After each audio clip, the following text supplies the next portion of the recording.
Ելենա Արշակյանի «Ուրիշի ընտանիքը» սերիալում Լանան Արևիկին դուրս է բերում զբոսանքի։ Դրսում ամեն ինչ թվում է սովորական՝ թեթև օդ, քայլելու հաճույք, մանկական անկեղծ ուրախություն։ Նրանք փորձում են մի պահ կտրվել տան լարվածությունից, հիվանդությունների, գաղտնիքների ու անվերջ անհանգստության ծանրությունից։ Արևիկը ժպտում է, Լանան էլ փորձում է պահել հանգիստ ու բնական տեսք։ Կարծես ամեն ինչ վերահսկվում է, բայց այդ խաղաղությունը երկար չի տևում։ Հանկարծ նրանց ճանապարհին հայտնվում է Լանայի նախկին ամուսինը։ Նրա ներկայությունն արդեն իսկ սպառնալիք է։ Լանան ապշում է, շնչառությունը կտրվում է, դեմքին միանգամից հայտնվում է վախի ու շփոթության արտահայտություն։ Նա չէր սպասում, որ այս մարդը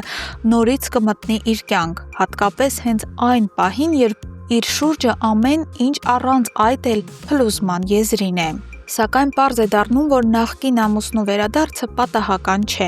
Նա ունի իր ծրագրերը կապված Արշակի ու նրա ընտանիքի հետ։ Եվ ամենավտանգավորն այն է, որ նա նաև տեղյակ է Լանայի ու Մագդայի հնարավոր կապի մասին։ Նա գիտի, որ Մագդան ամենայն հավանականությամբ Լանայի դուստրն է։ Այս տեղեկությունը նրան դարձնում է ավելի վտանգավոր, որովհետև հիմա նա ունի մի գաղտնիք, որը կարող է պայթեցնել ամբողջ ընտանիքը։ Քիչ անց Լանան վերադառնում է տուն, ներսում սարսուռով ու խառնված մտքերով։ Տանը նրան սպասում է Մագդան։ Վերջինս այս անգամ շատ անկեղծ է։ Նա երկար մտածել է, ծանր ապրել իր զգացմունքները եւ հիմա կարծես վերջնական որոշում է կայացրել։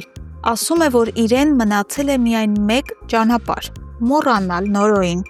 Ասում է, որ ինչ էլ լինի, ինքը ամեն բան անելու է, որպեսզի Նորոյին հանի իր սրտից, մոռանա ու գնա առաջ։ Այս խոսքերը ցավոտ են, բայց վճռական։ Եվ հենց այս խոսակցության ընթացքում առանց հասկանալու, որ իրենց լսում են, Արևիկը դառնում է պատահական ականատես։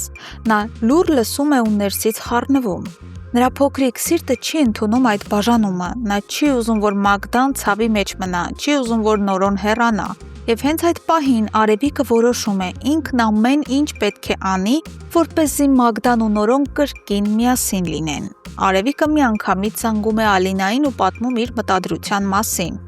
Ալինան զարմանում է ու փորձում զգուշացնել. մեծերի անձնական կյանքին խառնվել պետք չէ։ Բայց Արևիկը չի հասկանում ու չի նահանջում։ Նա շատ վստահ է իր գաղափարի մեջ ու ասում է, որ պետք է ինչ-որ բան անել, որպեսզի Նորոն ու Մագդան ամուսնանան։ Նրա խոսքերում մանկական միամտություն կա, բայց նաև անսասան հավատ, որ սերն իրավունք ունի հաղթելու։ Սակայն այդ նույն պահին իրականությունը կրկին խառնվում է իրար։ Մագդային զանգում են ոստիկանությունից եւ կանչում հարցաքննության։ Նույն հարցաքննության են կանչում նաև Հասմիկին։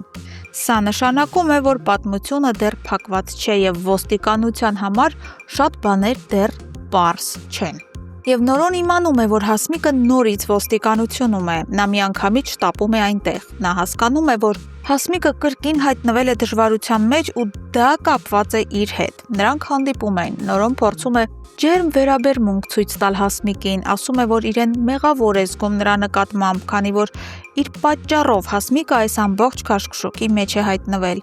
Նրանց զրույցը շատ մտերմիկ է, շատ ջերմ, եւ հենց այդ պահին ոստիկանության բաժին է գալիս նաև Մագդան։ Մագդան տեսնում է նրանց միասին, տեսնում է Նորոյի ուշադրությունը, տեսնում է Հասմիկի վստահությունն ու այն ջերմությունը, որը հիմա այլևս չի կարելի պարզապես պատահականություն համարել։ Մագդան շոկի մեջ է, նա մինչև վերջ չէր ուզում հավատալ, որ այս երկուսի միջև կարող է ինչ-որ բան լինել, բայց հիմա հենց այս տեսարանը դառնում է վերջին կաթիլը։ Նրա ներսում մի բան վերջնական կոտրվում է, եւ այդ պահին արդեն պարզ է։ Մագդայի համար սա պարզապես ցավ չէ, սա վերջնական հարված է։ Հարգելի հետևորդներ, Նորոն տեսնելով Մագդային, արդյոք կփորձի արդարանալ նրա առաջ կամ ինչ-որ բան բացատրել Մագդային։ Գրեք մեկնաբանություն։